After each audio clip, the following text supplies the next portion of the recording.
All right, welcome everyone. Thank you so much for joining us today for a very exciting webinar.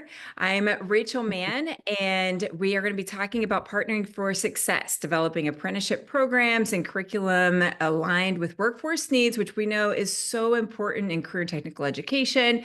So hopefully the folks joining in will not only glean some insights to implement in your own area, whether it is if you're in industry and wanting to partner with a career center, or if you're a student, you're interested in possibly getting involved in apprenticeship, or you know someone who you feel like this should be a really good fit for them. So some goals for today are to demonstrate the benefits of apprenticeship and pre-apprenticeship program partnerships, highlight best practices in co-developing industry-aligned curriculum, and provide actionable insights into successful workforce education collaboration. So you'll hear some excellent examples of these partnerships and strategies for curriculum co-development. And I'm excited to introduce our fantastic panel who'll share their experience and expertise. And first, I just want to share a few quick housekeeping items. This webinar will be for about an hour.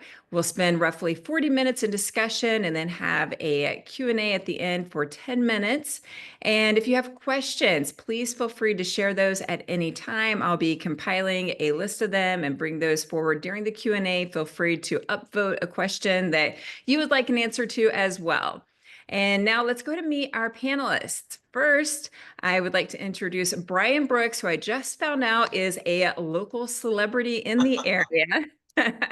So Bryan is one of the co-owners and president of Sprint Electric, located in Lima. Is it Lima? Lima? Lima.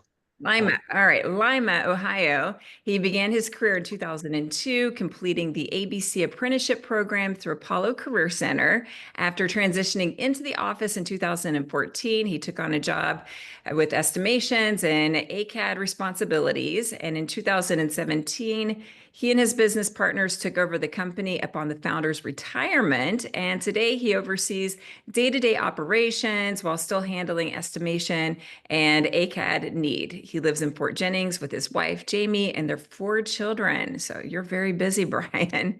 And Bryan also has with him Michelle, who I just met a moment ago, who will be able to answer all the really difficult questions that he may not be able to answer for us. So thank you, Michelle, for joining us.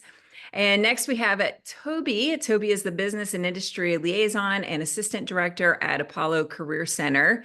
In these roles, he forges relationships with local employers. He identifies workforce needs and develops training programs.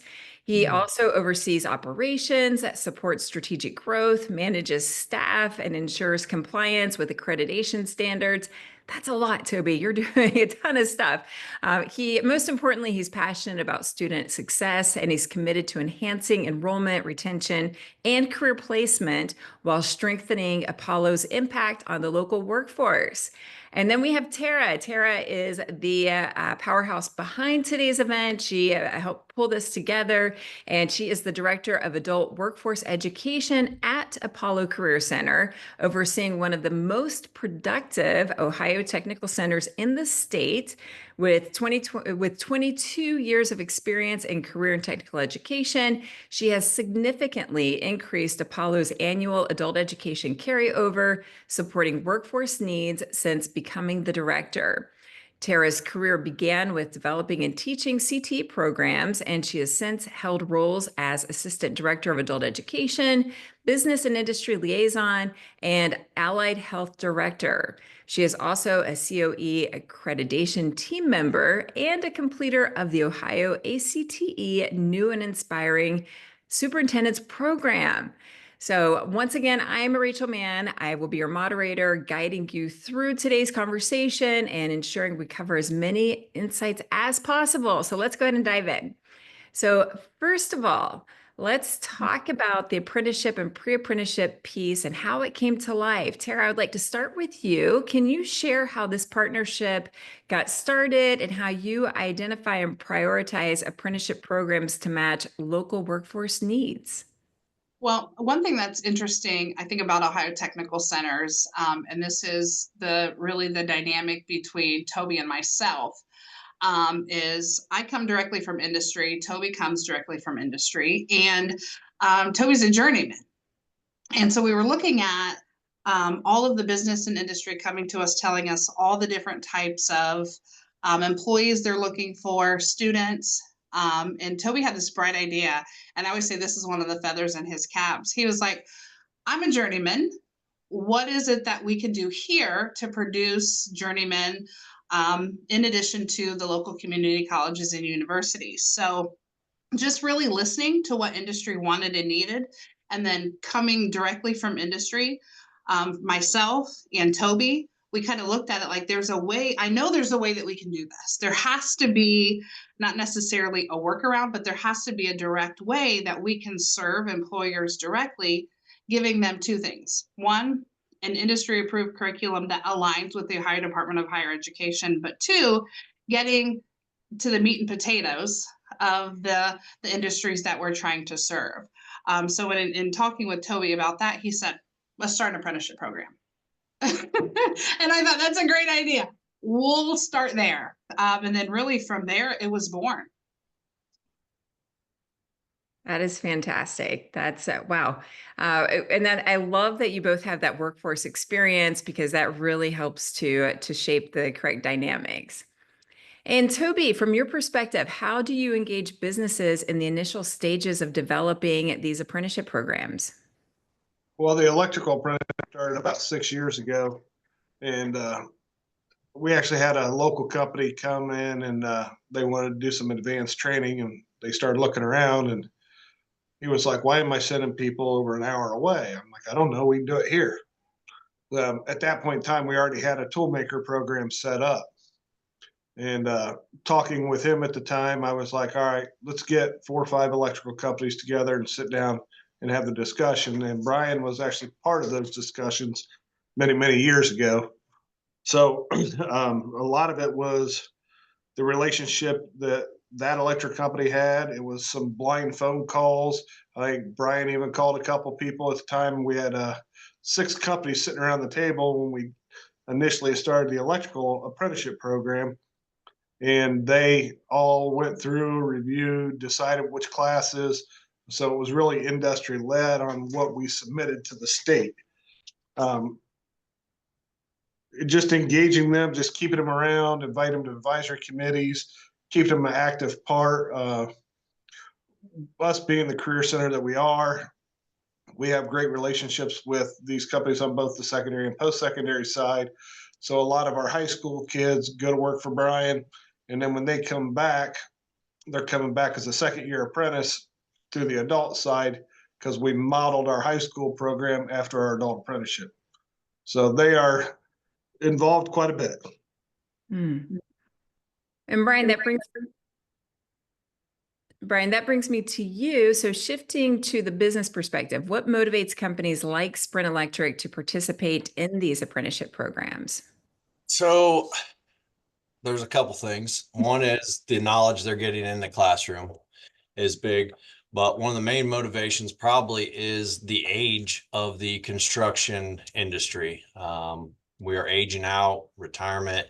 A lot of people are getting up there to retirement age, and we need new blood to fill the roles. There's a severe shortage of workers in the whole construction trade, not just electric, it's every trade. There's a need for it. And that's the main motivation, is getting these high school kids talked into it early. Like Toby said, they are, once they're done with their senior year, they already have a year ahead in the apprenticeship program. So that's huge right there. That really is. And it's an investment in your future workforce. It makes so much sense. Well, and Bryan, and sticking with you, can you share how Sprint Electric contributed to the curriculum development piece, and what benefits, both tangible or otherwise, have you observed from being involved in that role? Yeah. So as Toby had mentioned, we were in the initial phases of it, of deciding what the curriculum would be. We've had advisory committees every year. We're doing those. Well, sometimes we do those twice a year. Me and Lucas kind of just talk with each other. So we have a direct relationship with the teacher also. So if there's an issue in the field that maybe needs addressed, I can text Lucas and he can go over that the next week in class. It's very, there's a lot of communication available here. So between that, they have the skills program. So we are going out there when they do the skills and giving some direct knowledge to the kids while they're doing that is huge. Also, the um, the we donate some things to the school that we want them to touch upon. Like we donated some rigid conduit once because there was a little need for them to learn rigid conduit, threading pipe, bending it. It's different than the EMT they're used to. So there's definitely benefits in that they already have a step ahead on some of the things we need them to know. And for the skills program, so for folks who may not be familiar with this, can you share a little bit about what that is and what it entails? So it's basically a competition that the kids are involved in. It starts at the local level. So all the kids at Apollo go through their own school, have a competition. Is it 3 winners move on, Toby, or just? From local, just one, and then Okay. regionals, 3, and then state 1. Okay. So then it progresses all the way to state. And we've had several kids do very well in that, make it to the state competition. There's different parts of it. There's a whole group that it's not just electrical, it's a different building component into a master project, I would call it. But then there's also just an electrical project part of it also. Yep. Fantastic. And Tara, can you walk us through Apollo Career Center's approach to co-developing curriculum with industry experts and ensuring that it's meeting specific needs of business? Well, I think Bryan just touched on that and Toby a little bit ago, but we really rely heavily on our industry advisory committees. A lot of people say that and they check a box, but for us, it's really a part of the fabric of who we are.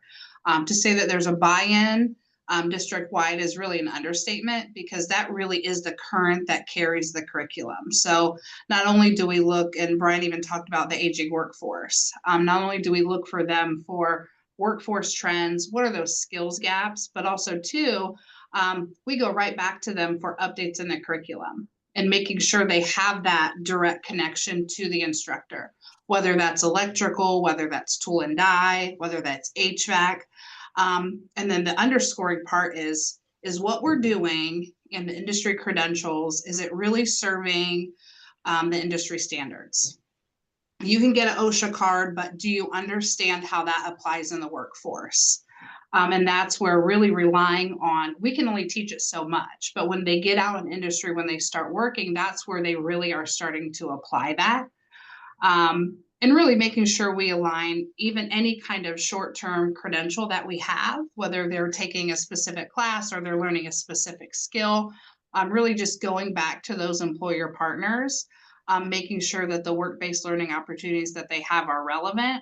And are we really teaching regionally what we should be teaching? And that's a great example. I like that Bryan used about the conduit specifically, because we teach an overarching theme, but when it gets down into employer specifics, without Bryan having that direct connection, those students would have had that opportunity to get the theory and the practice before they hit the job site. And for us, that's very important that the kids are next ready. And when I say the kid, it could be somebody that's 17, 18, or it could be somebody that's my age, that's 42, 43, that are going directly into the workforce. Do they have those skills that make them employable and next ready right now?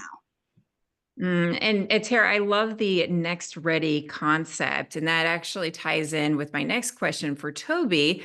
When we think about what's next, we know that there's some things in industry that stays the same, that is going to be foundational skills that students need no matter what, but we also see so much change. So for areas that change rapidly and industry standards that may be evolving, what do you do to ensure that the curriculum is remaining relevant? A lot of our adult teachers are actually still in the workforce. So they work part-time for us a couple evenings a week. and then traditionally a 40-hour work week or more with a company. That helps our full-time teachers really stay relevant, but also our full-time teachers, like Bryan was talking about with Lucas, he is in conversation with all these companies constantly. It's the best way for our teachers to really stay relevant and understand what's going on, the changes in technology, the changes in tools. Many companies will come in and do demonstrations for our students to show them the next latest and greatest piece of equipment or things like that.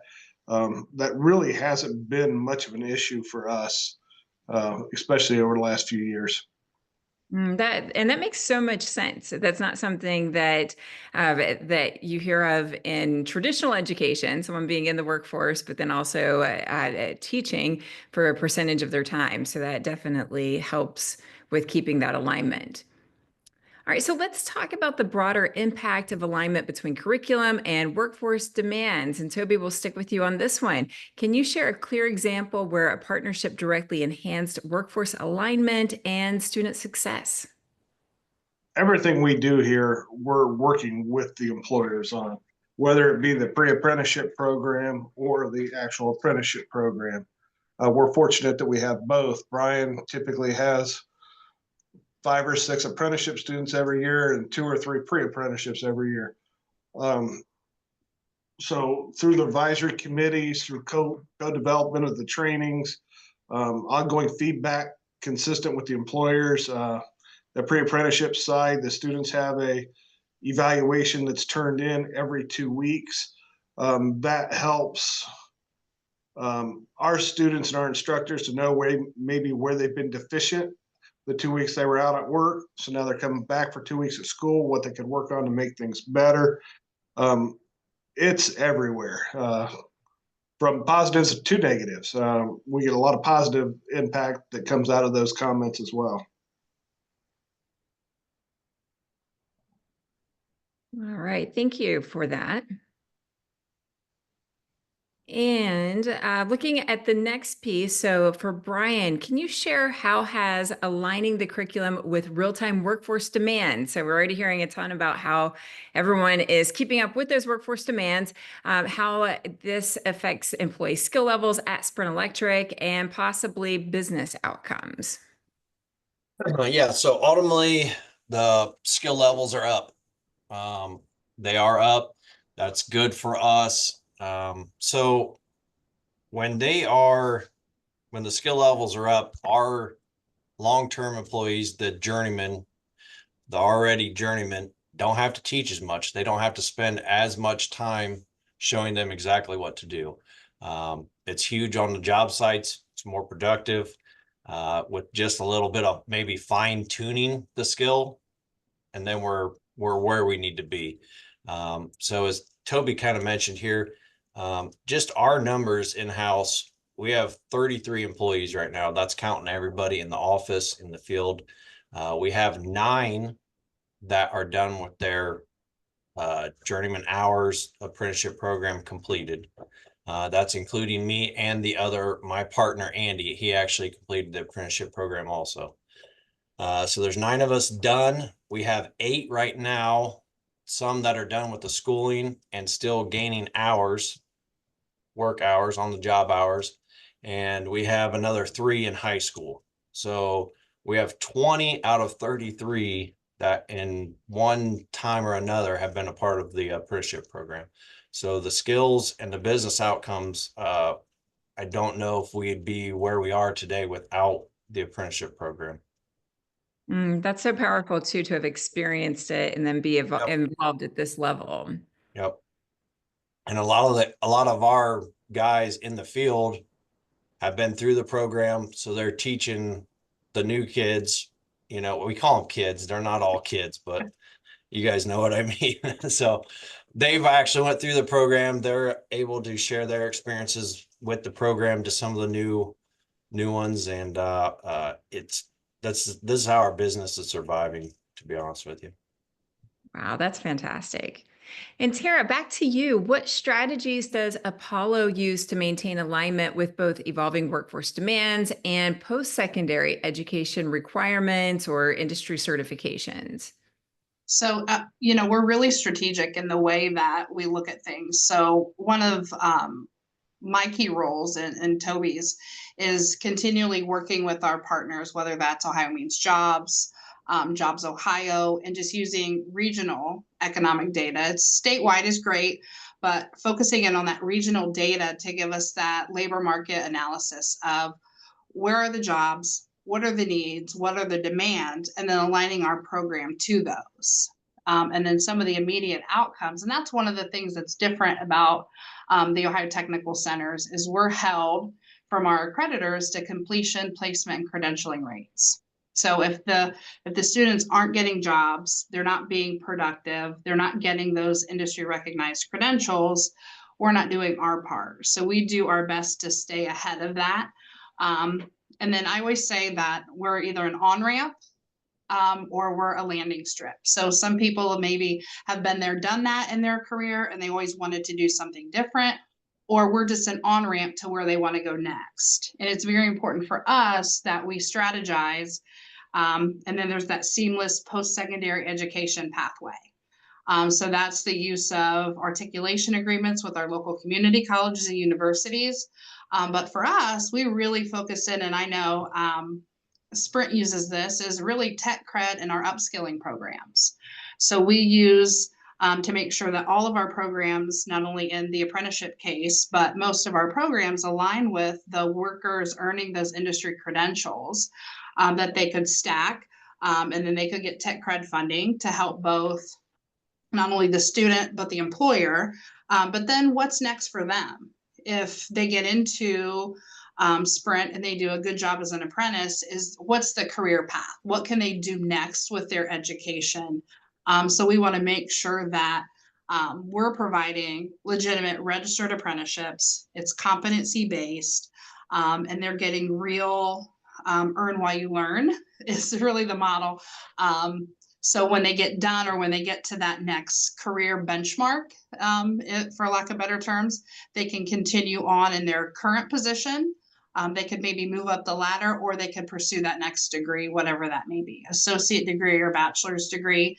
And then on the back side of it, from an institution, we're able to apply for training aids and equipment, like for example, through Rapids. The regionally aligned partnerships for in-demand sectors to get the training aids that we need, whether that's in electrical, whether that's in HVAC, industrial maintenance, but also too, we are a Perkins recipient. So all of the data and everything that we use aligns with what is the state doing, but also too, what are the workforce development trends happening nationwide. So it's always for full circle. And for us, it's about continuous improvement. I know I probably missed things, but for us, it's really continuous improvement and that post-secondary accreditation, in addition to the feedback from our employers. Thank you, Tara. Touching on that tech cred a little bit. So the tech cred was huge for us, where we would have been more picky, probably sending the numbers. We'd play more of a number game, maybe hold off a couple people, send 2 this year, then the next year we might send another 2 to kind of stagger the cost out for us. Whereas the tech cred, if they're interested in the program, they're just going in it right away. So we're sending them that much faster with that. The only problem with the tech cred is they did away with the you have to continue working at the company to receive the grant. So there was a little part of it where if they left us, we would still get the grant and they would not, the student would not be charged for that amount also. Where we can't do that anymore because we're not getting the certificate, we can't file that. So it is, I wish they would change that back and we could, but I think there might have been some companies taking advantage of it and double dipping, getting the grant and charging the kid on a contract. So I get where they're coming from, but the tech cred's huge for us. That makes a lot of sense. Now, to the folks who are tuning in, please be sure to share your questions. We will be having a Q&A coming up. So as you're listening to each of our panelists, be sure to share what questions you might have and how you can implement this, or what this means for either you if you're interested in becoming a part of this program or know someone who might be. All right, up next, let's go ahead and look at some of the results of these collaborations. So Bryan, from the industry side, what feedback or outcomes have you observed within Sprint Electric? And Michelle, feel free to chime in as well, or across your broader network. So I think one of the biggest feedback and outcomes would be from the journeymen who have completed it. I think what I hear the most is, and it's more from guys who got out of high school, they got into a different field. Maybe they were a forklift driver, or they worked in a warehouse, and then they've heard about the apprenticeship program, contacted a company, we hired them, got them started with the apprenticeship program. It's always, I wish I would have done this sooner. I wish I would have done this straight out of high school, went through the program, got my journeyman's license. And I think they see that they would have been further ahead in life generally, going through the skilled trades rather than just going into a warehouse job for a job. They actually have a career now. I think that's one of the biggest things I see. And obviously the outcomes, like I said, I don't think without the pre-apprenticeship high school program and the apprenticeship program, I don't know how we would find the workforce and survive and be thriving the way we are. You know, just the fact that they're saying, I wish I'd have done this sooner, Yep. that's such a testament to the impact that it's making. Yep. Michelle, did you want to chime in on what you're seeing?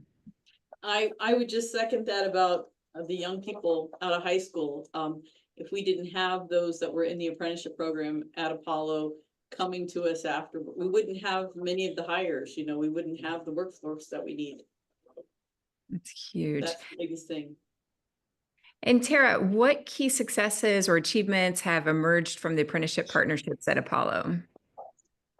I think just right off the cuff, I think about kind of going back to the use of the Ohio's Tech Cred program has been huge. We've been able to showcase that in a way, working with some of the smaller businesses. You know, sometimes because the smaller businesses understand that they have to be a little bit more nimble to compete in their regions or to compete in their level of marketplace. We've seen a lot of the larger employers in our region really look at the training center and look at the career center like maybe this is a place that we should be looking for training.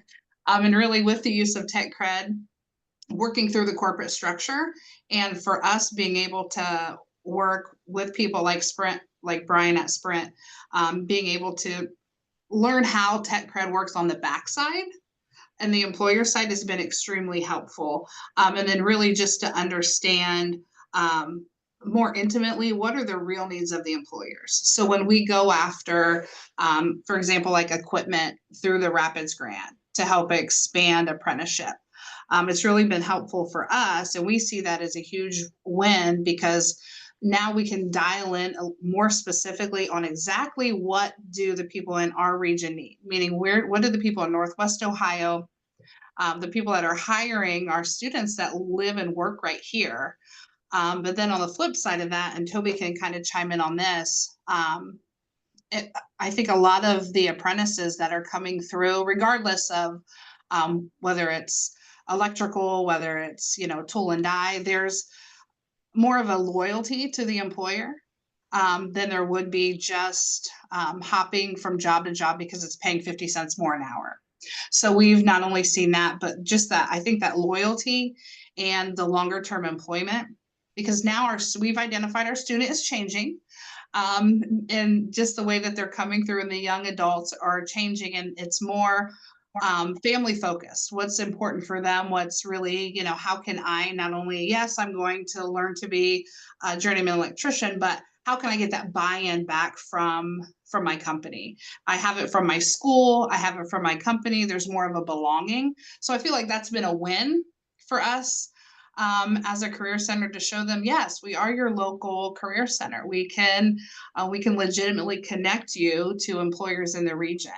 And that's really just helped also to expand our career pathways, where people come in and they're going through the programs that we have. And they have a full understanding if they want to take an apprenticeship, and we can connect them to Bryan. They can have a real conversation with an employer where they're not going in blind. So those have been big wins for us that we wouldn't have had prior to the connection. You know, Tara, that loyalty piece is huge. A statistic that I saw, geez, this was probably back in 2017 from the Bureau of Labor, was at that point, students who graduated school in 2017 or 18, by the time they reached their mid-30s, would have had at least 18 different jobs. And at that time, that seemed outrageous, but we're seeing that job hopping. I was working with a manufacturing group recently who said that their average employee is staying for 4 years, and they wanted some strategies on how to keep them there longer. And I told them, I said, hey, you're actually doing really good, because at that point, this was 2024, the national average was 3 years for an employee, and that's getting shorter and shorter. So having that loyalty and being able to keep your employees longer, that's so important right now. Well, and I feel like it's touch points, because they're at Sprint all day. So they're at work all day. They're hearing from their journeyman. Yes, their manager. Maybe they're hearing from Bryan. The people in the office are checking in on them. Then a couple days a week, they're coming to school at night. We're all in their mix. What are you doing? Are you getting your competencies done? Are your logbooks up to date? So we're checking in on them. And then also too, on the back office side at the company, they're checking the logbooks too. So it's really more of a sense that you belong here, that they belong. They're a legitimate part of Sprint. They're a legitimate part of Apollo. And I think there's just more touch points that people have to feel like they belong is just really paid dividends. At least we're seeing on our side, where they feel a little bit of loyalty then to their education and the company they work for. And I love the equating the accountability piece with that belonging, because they really do go hand in hand. And Toby, I think you're still with us. I think your screen went dark, but how do you measure impact and success? Awesome. Okay. How do you measure the impact and success of these programs at Apollo, and what are the metrics or indicators that you track? So Tara had just mentioned that accountability piece and those logs. Can you talk a little bit about that? We look at obviously all their data, how many of them come back, how many we lose this year. Logbooks have always been interesting key part of this, because the apprentices have to track their 8,000 hours of on-the-job training in specific categories. But that's not really how I like to measure the success. I measure success when I'm out talking to Bryan and seeing what he has to say, or I'm out talking to this company and seeing what they have to say. The information that they give us as feedback is really vital to the continuance of the program long term. That's really how I measure success of the program. I hand deliver every journeyman certificate to the apprentice, shake their hand, congratulate them. That's success to me. Well, that makes a lot of sense. It's more than just numbers, and the students feel that, going back to the belonging piece, that they're more than just a number. 8,000 hours, by the way, that's a huge commitment, and I'm sure having that many different touch points of folks being involved in that process, that's really huge.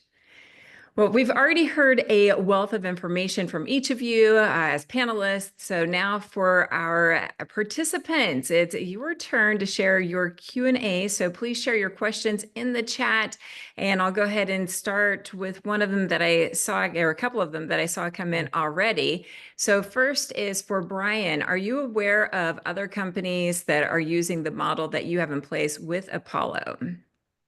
Oh, yeah. Almost, I mean, if you're not using it, you'd be on the minority. Yeah, there's absolutely all kinds of companies using it. Yep. Not just electric, but HVAC, plumbing, every trade is using it. It makes so much sense. That's fantastic. And then the next one, this is a great conversation. We are applying to become an apprenticeship intermediary. What's the best way for a training organization to find employer sponsors and establish these relationships with industry? And what's a realistic number of apprentices for organizations to sponsor? My guess is that it really depends on the size and resources of the business. So Stephanie is in New Jersey, and so thank you for being here, Stephanie. But how does this? What's some advice and tips that you have for this? And I'll open this up to any of our panelists. We're a little different because we are the sponsor. So we've taken a lot of the paperwork off of, I think we're up to 29 companies that send people to us. So we took the paperwork off the companies to deal with the state. So that really allows Bryan to just worry about enrolling people, checking log books, and paying the bill. He doesn't have to worry about the audits from the state. He doesn't have to worry about the curriculum if it changes. He doesn't have to worry about any of the stuff that deals with the state. We take care of all that. Now, we do that in unison with them when we talk at advisory committees and things like that, but they don't have to mess with it. So I don't know how New Jersey's set up, but really just getting on the phone, calling people. Obviously, we do mainly the non-union side. We have the IBEW locally that does the union side, but it's all relationship building. It's calling people, inviting them in, talking to them. Yep. I think if you just make some phone calls to the companies, local companies in that area, you're going to find out there's a need. They may already be sending kids somewhere else also. So get out there and make phone calls is probably the start of it. Well, and with that, do you have any liability issues that you have to keep in mind, or is that something that's pretty much that's covered through either the school or the organization? It's covered. Yeah, it's just covered to the school and the organization. No different than a community college would be in a lab setting, and no different than the workman's comp he has to carry to keep Yeah, it. I was going to say they're covered on our workman's comp then and under our insurance and license and everything like that also. That's fantastic. And could each of you share a brief story of a student or participant whose life or career path was significantly impacted by an apprenticeship program? I can start with that. So my nephew, which very proud of him, Toby hand delivered his completion certificate to him on the job site last month. And for me, seeing him grow up, my brother's active duty Army. And so my nephew went from base to base to base. And then his mom is from the Lima region. So when he got older, married, he came back here where his grandparents and his mom was from. And, I never knew what he would end up doing, just because he had been exposed to so many things, very good mechanically inclined, never really leaned into school that way because he moved around so much.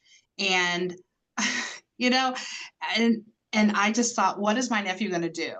And then I saw him, he was coming in, he's like, Aunt Tara, my classes are going good. Never really wanted to talk about it. And I, on the back end side of it, from the organizational standpoint, I see how students come, they're sponsored by their employers. They have all these great opportunities, but to see then on the backside when I went home, how he was developing in his job, how he was fitting in, how he was applying principles and soft skills that I never knew he had, that we questioned, do you have these? Where have we led you astray? And then when Toby says, hey, can you sign the certificate? I got to be honest, when I looked down and it was my nephew's name, I was very emotional. Because I knew he had a job, he had a great job, he paid his bills, he has a mortgage, he has a wife, but you just think, what are you going to do? And when I signed that paper, I got emotional and I thought, wow, and I'll get emotional now thinking about it, but like, we were a true example of what he could do to be next ready. And, you know, the company that he works for, it's a great company. They're in the Salina area, and I know that he's going to be fine. And you can't really put a price tag on peace of mind. And I know for a fact firsthand that an apprenticeship can do that. And now that he's a journeyman electrician, you know, I no longer do my own ceiling fans. So it's a good thing. I need to talk to my nephew about getting involved in this. So there's, you know, there's silver linings everywhere to that, you know. But just to see that firsthand and affect my family the way that it did, and to see my brother has peace of mind, and you know, I'm so proud of him. And we celebrated him because it's 4 years, the same way we celebrated my other nephew that graduated from Bowling Green. The same recognition, the same achievement, and the same level of dedication. So very proud of him. Without the debt. Without Right. We have to change the Without- conversation away from asking kids what school they're going to, you know, and I'm guilty of this. On Saturday, my neighbors were over and their son, who's a junior in high school, he stopped by and I asked him, I'm like, oh, are you going to go to WVU? Because that's where his brother is.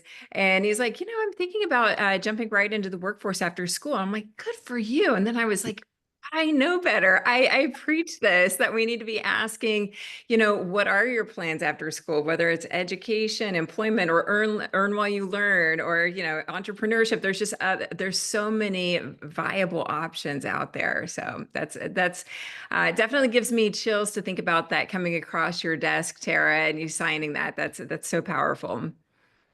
A little bit on that also. My story, so out of high school, my plans kind of fell through. The previous owner was a friend of the family. So I was not related to him or anything, but a good friend of the family. I just started working here, signed up for the apprenticeship program, went through that, and, you know, just progressed in the company. Had some good teachers over there at Apollo. They lined some good ones up and progressed in the company, started doing estimating, the AutoCAD, and here we are now.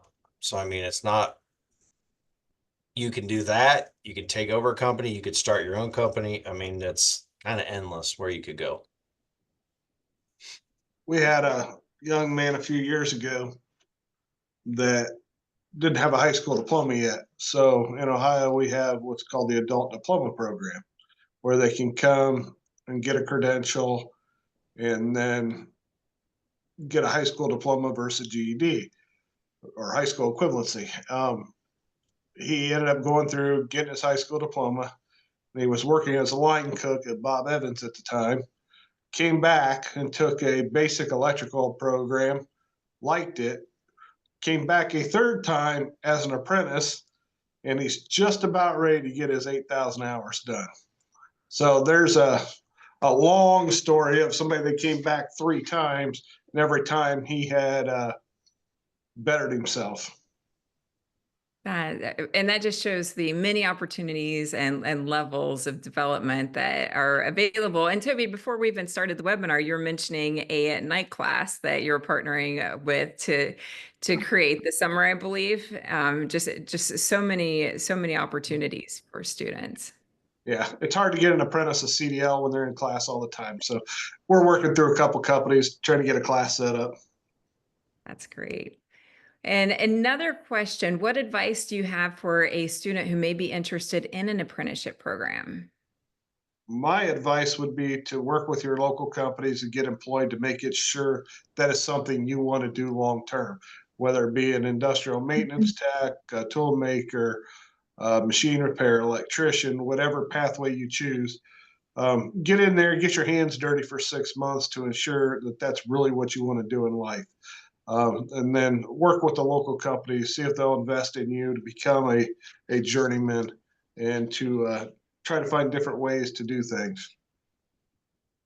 That's where I would go. I would say get a job, start working somewhere, see if you like it.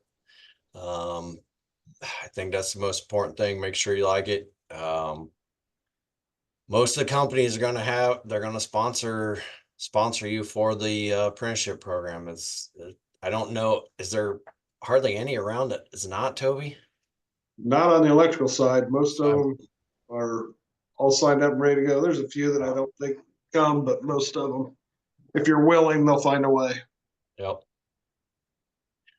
Even I'll touch on the high school side of it too, but I mean, they have open houses and what's a 411 blast? Palapalooza. So, Yeah. yep, the kids can get a little taste of it, then go see those things, go do them. You Yeah. said, No,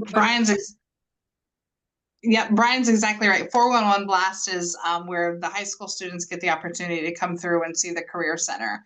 But then he referred to also Apollo Palooza. A little plug for that is coming up April 10th. That's a community-wide open house where we open our doors. We don't have classes that day. It's from, it goes till 7 o'clock. People can come in with their families and you see everything in motion. You get to meet the instructors, you get to see the labs. We sometimes employers will be there. You just really get an opportunity to see what you're getting into. So seeing is believing. So getting out there, getting a job in the field, seeing where you could potentially go to school. And if you're not getting excited and lights aren't going off and you're like, okay, what's next? That's really a way to get you really focused on, is this something that I want to do? hmm. Those are so exciting. Where were these when I was in school? And what emerging trends in workforce development or technology do you see shaping apprenticeship programs in the next 3 to 5 years? Is there anything specific that students or even folks who are interested in creating a program like this should be aware of?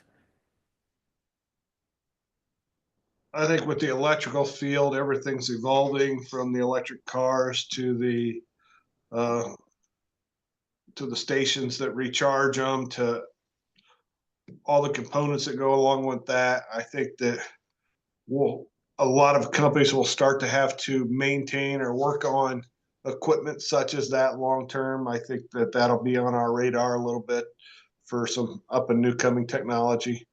What about you, Brian? Yeah, I see. I mean, there's obviously the EV market it's still active. Obviously it's been dying a little bit lately, but I it's going to get there. I just don't think it's quite there yet, but I think there's going to be some advancements and it'll push it over the top and it will be even more adopted in the future. There will be a need for that, but I'm not going after that work. There's enough work doing our commercial side and industrial that I really don't need it. And I'll let someone else do that stuff. Well, I personally hope to see more charging stations. I have a trip coming up to Ohio in April, and it's about 6.5 hours. I'm like, oh, do I try to take my electric car and find charging stations, or do I just rent a car instead? So we'll see, to be determined. Well, Apollo does have a charging station. So if you need one, it's right outside of adult education. We're right off of I-75. Well, I was gonna say, I If know I the can map that Hampton, into Smithsville. I know the Hampton Inn has them, Tesla chargers over there too. I do know that. So Hey, that's good to know. I'll reach yeah, out to you guys to help map this yeah. out for me. And Tara, did you want to add anything to the emerging trends piece? I just second really what Brian and Toby said. Really anything with automation, regardless of what industry you're going into, just technologies and tooling, advancement automation is just streamlining things more and more. So, and as much as it's becoming automated, there's that much more though that's also hands-on that goes along with it. So the more you hear about that, people get nervous, but there's always that hands-on component that comes with automation. So if you're tactile, you like seeing, doing, and touching, apprenticeship is always going to be for you, regardless of how technology advances. Touching on that a little bit, everybody's worried about AI taking over their job. what is AI going to do in the trades? What are they going to do for the building part of it? No one's got, I mean, it's going to be here. Our job is going to be secure for a long, long time. Bryan, I'm glad you mentioned that because that's something I get asked a lot because I do a lot with artificial intelligence and training in artificial intelligence. And there's a slide that I have that has an image of this building that says that someone put on the building at ChatGPT, can you build this or something along those lines, just showing that your skills can't be replaced. And that's huge. There's just so many things that happen within current technical education that just can't be replaced by artificial intelligence. And you've already mentioned quite a few, but if you want to add to this, can you recommend any key organizations, funding sources, or online resources that can help institutions or businesses get started with apprenticeships if we have folks who are joining us both live or on demand and they're looking at creating a partnership and an apprenticeship program like this? I'm just going to say work with your local career centers, OTCs. We do it a lot with our local Ohio Means Jobs when we were first getting started, and they're still an integral part of what we do. They're a great resource to have around. They have we talked about tech cred many times, but they've got great resources and people that know that system inside and out. Many times I've taken them with me to companies, or companies have called them to help them get started. They're just a great resource to have. They are, and I'll second that with Toby. We have a great partnership with our Ohio Means Jobs. Your Ohio Technical Centers are connected to your Ohio Means Jobs, your regional economic development groups, as well as Jobs Ohio. So we're undergoing our third project, I believe, with Jobs Ohio. So there's so many different connections that can help. If you're looking at starting a new apprenticeship program, if you're looking at expanding, there's a lot of resources out there to support the educational side. And more often than not, employers have tried it on their own beforehand. They're just looking for a little bit of that help with the paperwork, with the regulation, with the understanding. And we live and operate in the compliance world, so we're able to help with some of that. So the tech cred, we keep mentioning that. The way we learned about tech cred was Apollo had a meeting. They had a dinner one night. A bunch of companies came and they had a guy talk about tech cred. That's how it was spread to us. And we are very fortunate to use it. So if you're a business and industry, make sure you go to those dinners when tech centers invite you, you better go. So you know what? And we, Rachel, view ourselves as a connector because we don't have all the answers. We look to industry. We look to the Ohio Department of Higher Education. And this is one thing I love about CTE is we're not afraid to say we don't know. But what we do know, we know. And the good thing is coming from CTE, we're not afraid to figure it out. So if you're nervous, if you're scared, if you're not sure where to go, just get on the phone and start calling people. And they'll help you with what's next.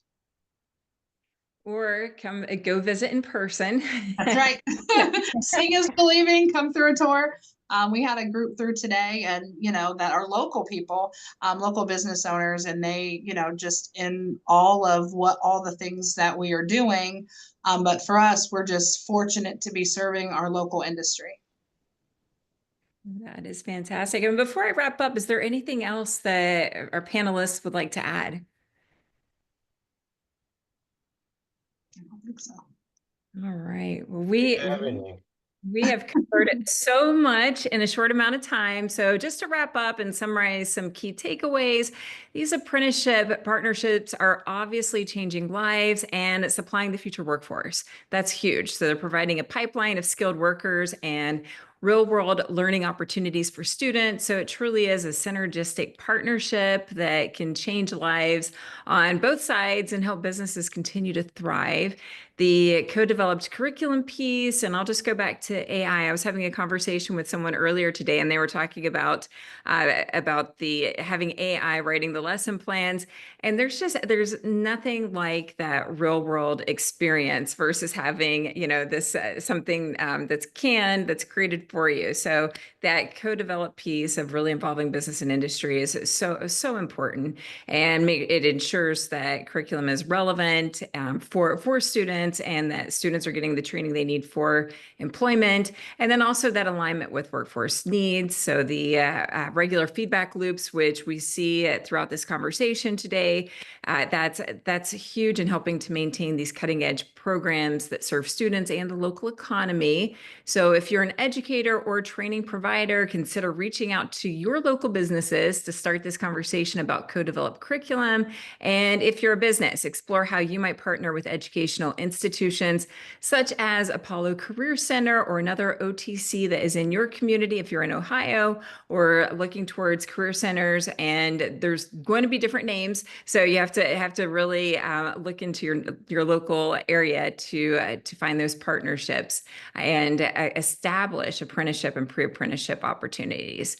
And a final thank you to our panelists, Bryan Brooks, Toby Princeton, and Tara Shepard, for sharing your expertise and stories. And I also want to give a shout out to our sponsor, Ohio Association of Career and Technical Superintendents. The acronym is OACTS or OACS, for their ongoing support and resources. And thank you to all of our attendees, both live and those of you watching on demand, for joining us. We appreciate your time and hope you found this discussion valuable. Have a wonderful day, and we look forward to seeing you at our next podcast or webinar. Be sure to tune in and follow both OTCs and OACs on social media so that you are aware of upcoming and even past recordings that you can tap into. Thanks again, everyone. Thank you. See ya. Thanks.